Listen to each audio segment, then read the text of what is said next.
DW AfricaLink. Can African teams make the continent proud in the 2026 World Cup?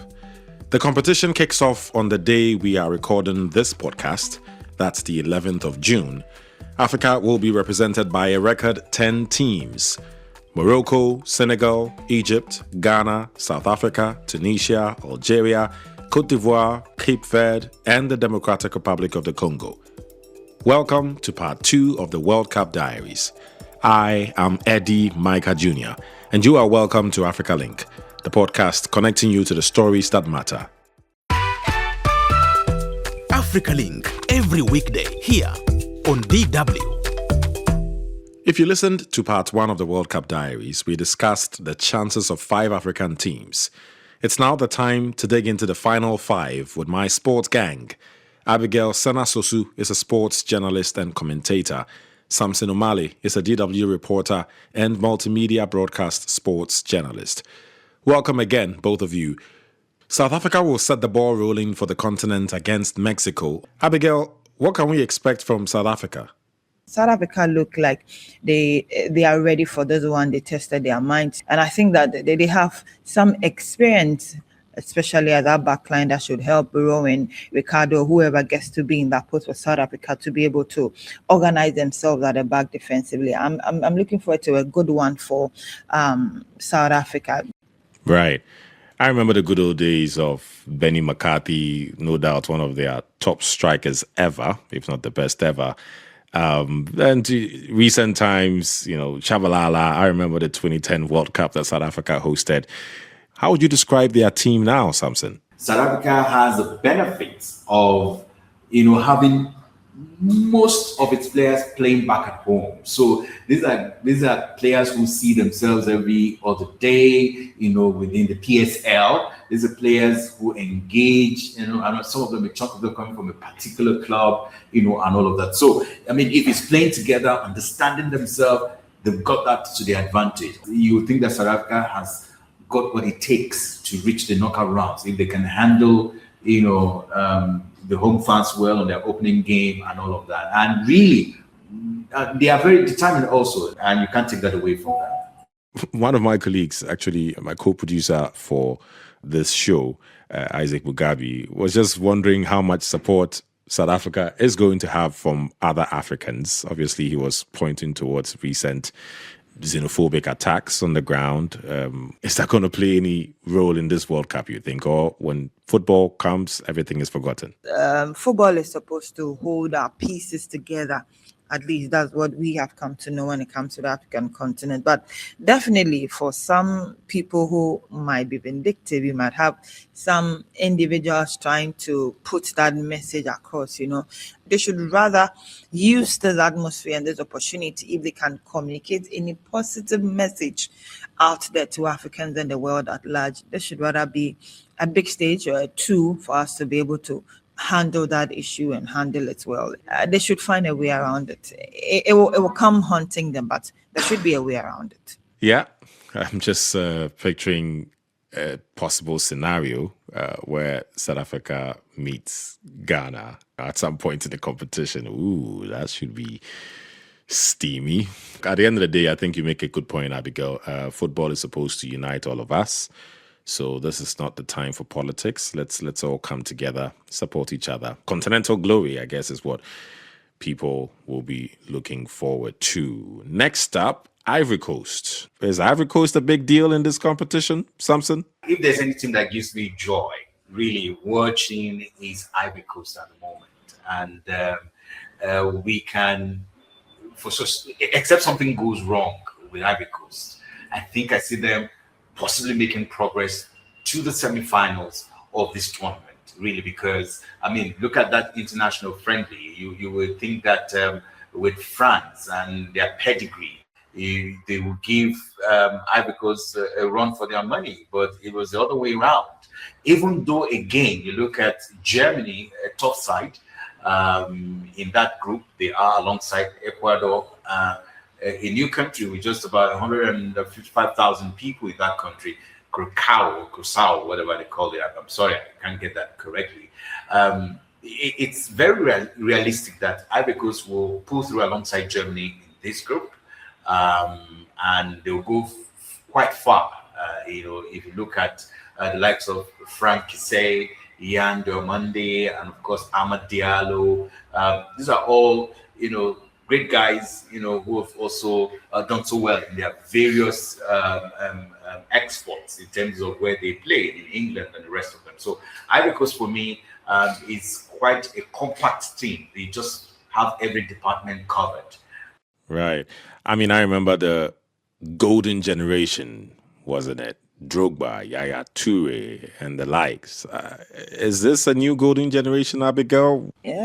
Golden, it will be too far to term them as that, because the names that you are mentioning are just scribbled in stone. It's quite difficult for any of this generation to go past them. But clearly they have some individuals in there as well that have also had that level of experience to be able to go through that. I was listening to something about MS5 and how he got the job doing the AFCON, and how it has really been, they do not care who you are at a point in time. They feel it's not going well, they will just want to change anybody and all of that. I believe that the Ivory Coast will clearly want to go out there and make a statement for themselves. Frank Kessié leading this charge knows what it means to be able to do that.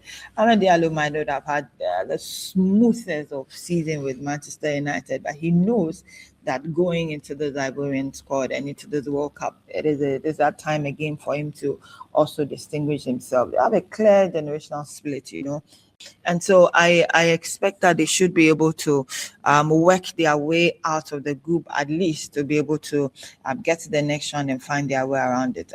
Come on, this is football. Then in recent times, everybody seems to be evolving and doing things new. I expect that Ivory Coast should be able to go out of their group. Okay, no pressure on Ivory Coast. Now, one of the teams that has qualified, that not necessarily a titan of African football, Cape Verde, or Capo Verde, as some say, they are in there, but also quite a difficult side to beat, right, Abigail? I mean, what can we expect from Capo Verde or Cape Verde?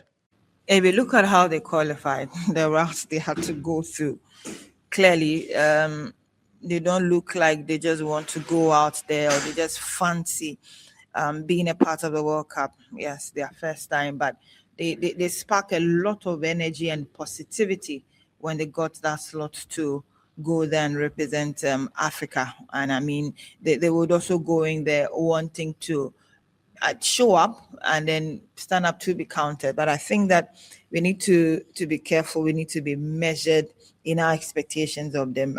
I want to give them that first time look. I expect them to go out there, show their mettle. But against Spain, you guys, Saudi Arabia, it will be crazy if they're able to go out of the group. One of the tournament favorites you have in there in Spain, it will be a good story to see how Cape Verde beat Spain. But this is football. Mistakes do happen. Not to take anything away from them, but it will be very difficult for Cape Verde to go out of this one. It will be a very tall order for them. Right. Samson, isn't that also the tricky part, that it's a team that you don't really know much about, and so that may be the surprise element? I mean, could Cape Verde emerge as one of the surprise packages of this World Cup, you think, briefly? Yeah, I think Cape Verde can, be termed and viewed to be one of the biggest surprise. I hope they don't disappoint me in this tournament. They can take the Toga as being the underdog, right? But they are quite a very difficult side. They can cause you pain as a coach, and even as players on the pitch. They will bite you and sting you where you don't expect. And just as Abigail said, going through the qualifiers, so we see what they've done, what they've achieved. They came close to qualifying. Don't forget, they came close to qualifying for the 2022 World Cup. They just, by some stroke of unfortunate circumstance, they missed out, and now they are in here, and you can imagine that they're a growing team, even though realistically if you look at what they are ranked 69th in the world. In the world, yes, and they are the second lowest ranked team, going into the tournament from the African continent. So the odds are really against them. And the game is even worse for them because their opening game, I think I'm right, is against Spain. And that will also be a determining factor for them. Spain is considered one of the favorites going into this tournament. So we'll wait to see how they navigate through this. But let's keep our eyes on Cape Verde. They may spring some surprises. And I also agree with Abigail that whatever happened to them, we'll accept it. It's their first time there, but they shouldn't be beating like 10-0, 7-0. That would be scandalous. I don't expect that they'll have such kind of margin when it comes to scoring. Right. We'll cut them some slack if it doesn't go too well. But still, don't go and humiliate yourself and humiliate the continent is your message. If you have a dream, it's definitely very possible for Cabo Verde to beat Spain. Now, saying that out loud doesn't sound too realistic. Not realistic at all. But hey, football is football. Another team, DR Congo. And I remember, was just yesterday, I was talking to one of my colleagues. First, they didn't even remember that DR Congo was in there. And just also asked the question, what are they going to be doing there? What have they got to offer, Abigail? Well, I don't think they have too much to offer. The first time they were there, they were known as Zaire, 1974. Fast forward 2026, they get to be in Group K with Portugal, Colombia, Uzbekistan, not softest of group as well. They did not walk into this at all. Their route also was a very great one for them to be able to inspire some level of confidence. But Sebastian Desabre and his boys, for me, I do not see them going past the group stage as well. Unfortunately, I am trying so hard to lay hands on individual, but for their captain Chancel Mbemba, I am not really that confident when it comes to the squad that they have. They've stretched it from young ones to veterans, Cedric and all of them. They have young legs that could carry the experience forward, but advancing against the teams in their group, that is another question for us all to be able to wait and see how they get answers to it. I will pardon them once again if things are not really go well for them. Ian Wissa is also there as a little experience from England as well. That should count for something, and also his level of experience. But the individuals that could stand out for me in this DR Congo team do not look like a side that will overly overwhelm or surprise Africa at large. Yes, they will try their very best, but the individuals in there might not really be all of that for Wan-Bissaka with the relegated West Ham. I don't know, but I've always said that players on the continent out there with their club side might not go well, but when they come back home, most of them are able to turn up and show up really well. So you'd have these individuals in there, but as a team, I do not have a lot of trust in DR Congo. Still, Samson, they made it to the World Cup. So many other African countries did not. So they must be ready for some action, right? Sure. Don't forget that they qualified for the World Cup, albeit at the expense of Nigeria. If you look at the trajectory, they played 3 playoff games, right? The African continent, of course, the intercontinental playoff they were involved in. So they played more games, as it were, in the qualifiers than any other team. And having to pull through, just as you said, some countries are not going. Nigeria is one country that is not going. Cameroon is one country that is not going, and DR Congo is going. You can't take away their defensive solidity. I was also seeing reports that came through that their last international game had some bit of hassle because of what's going back in the country in terms of Ebola and all of that. Support staff who were there, they were also going through some bit of scrutiny before getting into the States. But Thankfully for most of the players, they don't have to deal with that because they've not been in their Congo in the last 2-3 months for most of the players. So that works for them. Else, there have also been some bit of setback for them, especially with the incident they're having with Ebola back at home. But we can look at their Congo as a team that will go to participate. If they spring any surprises, fantastic. If they don't, well, we appreciate them for yet flying an African flag, an extra African flag, having come through the playoffs, as it were. Okay, cool. If they disappoint, we'll let it slide. Look, the last team to wrap this all up is, yes, Algeria. They've shown flashes of brilliance in past tournaments. They are an overall solid side, at least from the way I see them. I feel like Africa is still waiting for Algeria to really explode, to like go out there and conquer. Is this that time, Abigail? Yeah.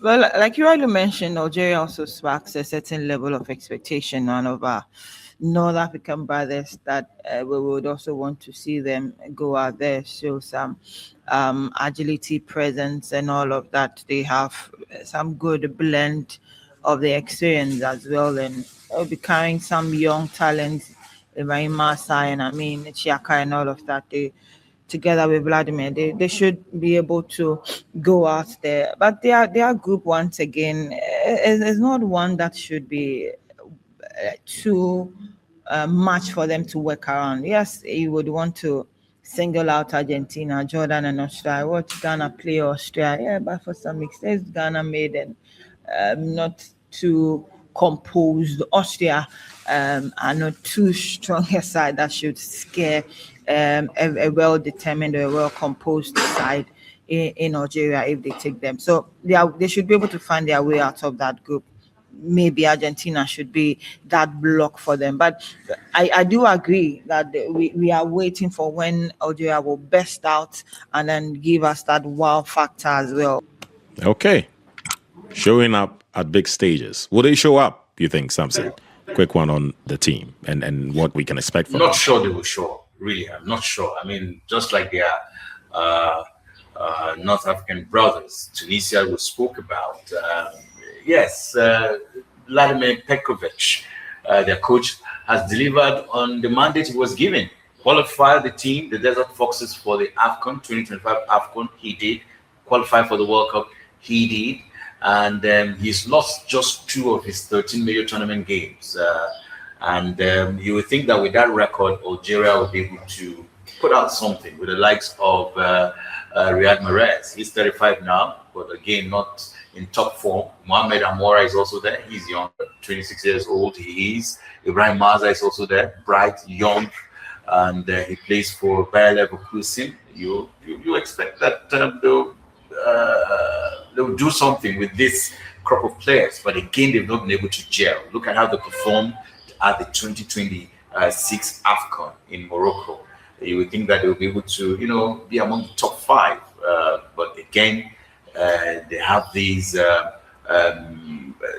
some bit of setback in terms of their approach to games when it comes to the players who need to deliver the goods when needed. So Algeria is one team that is neither here or there. I'm a bit indifferent about their performance, but again, we wish them the best as they go through the tournament. Quick run through.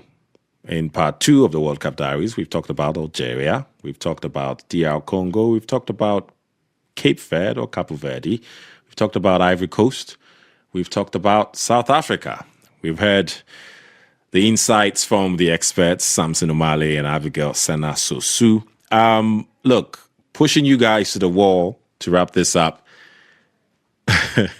Who is winning the World Cup? Abigail, 10 seconds. And why? God, this is difficult. Myself, I've been thinking about it and I've not yet found answers, but I'll stick my neck out for Spain or France. I don't know why, just my gut's telling me that. I'll go with it. Okay. Thanks, Abigail. Abigail says Spain or France, which means, Samson, you cannot repeat those two. So, that's okay.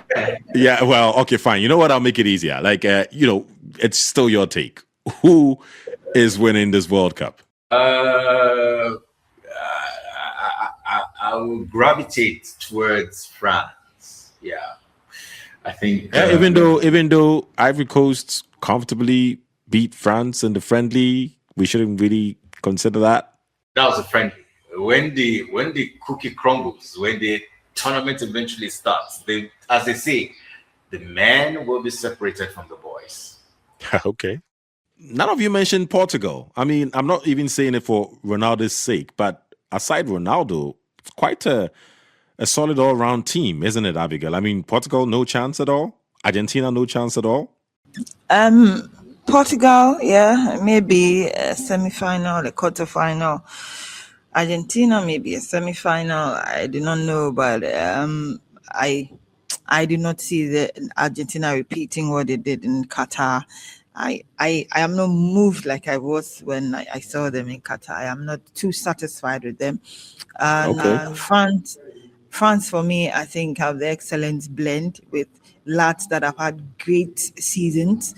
But for maybe Mbappe and Real Madrid, but Mbappe in that France jersey is something else. And so I don't know, but I'm really gravitated towards France or Spain. I don't see anything extraordinary with this Portugal side. Of course, Ronaldo will do his thing, but he can't do that alone. I feel that it's just time for Spain or France. Okay. Thanks, Abigail. And Samson, I mean, hey, there's also England, right? There's England. Okay, I was going to say Belgium, but I don't know, maybe not really Belgium. But anyway, you guys have spoken, and it's all good. But I have to say, though, I am disappointed in you guys for not mentioning any African country.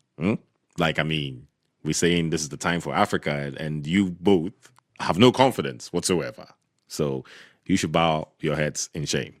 But otherwise, thank you very much, both of you, for taking the time to dig into this for us. Abigail Sena, sports journalist and commentator. Also, Samson Omale, DW reporter and multimedia broadcast sports journalist. Thanks a lot to the both of you. And yeah, may the best team win. Sure, and thanks for the time. Thank you. And that wraps up part 2 of AfricaLink's World Cup Diaries. I'll be watching every single game, cheering every African team on, and for personal reasons, hoping that Ghana goes all the way. Talking about Ghana, let's hear the voices of other Ghanaians about their hopes for the Black Stars. I don't really have this confidence like we did some years ago when Asamoah within their time. I think we did better with those teams, with those particular group. But now, I think we only have a couple of players in. I think Morocco will still do well. Senegal too might just be that team to look out for from Africa. My best two will be those. Africa has lost a lot of talent to the Europeans, and that in itself causes a problem for us. And then when it comes to us preparing for these tournaments, it becomes political. It becomes an avenue to make money for certain people, and then we go there, we disgrace ourselves. I'm confident about this year's tournament because when you look at the 10 African countries heading into that place, in terms of coaching stability, I think when you take out Ghana, the rest of the 9 coaches the rest of the 9 teams have stayed with their coaches for some time, maybe 4 years, 2 years, 6 years, and that. But for Ghana, we had our coach just coming in not too long. So that would help. And then the talent also has improved comparing to the past tournaments that we've been. Morocco is a perfect example. They were at the last AFCON. They got to the finals with Senegal. We all know the issues around that final. Senegal themselves can boast of Papi Thiaw. Unfortunately, they lost Aliou Cisse, but they brought in Papi Thiaw, who was with Senegal's under-20 team, had won with that team, went through the under-23, and is now with the senior team. I think the African teams are pretty okay, and I am very confident that they'll go into that World Cup, this year's World Cup, to do well. 10 African teams stretched across the United States, Canada, and Mexico. Some are favorites, some are dreamers, some are first-timers. All of them are carrying the weight of a continent's hopes. So pull up a chair, pour the drink, wave the flag. The world is about to find out all over again how good African football really is. Share your thoughts with us on Facebook at DW Africa. Listen to us on Spotify or wherever you get your podcasts. And subscribe to our DW Africa YouTube channel so you never miss an episode. This show was co-produced and edited by Isaac Mugabi. And I am Eddy Micah Jr. Thanks for listening.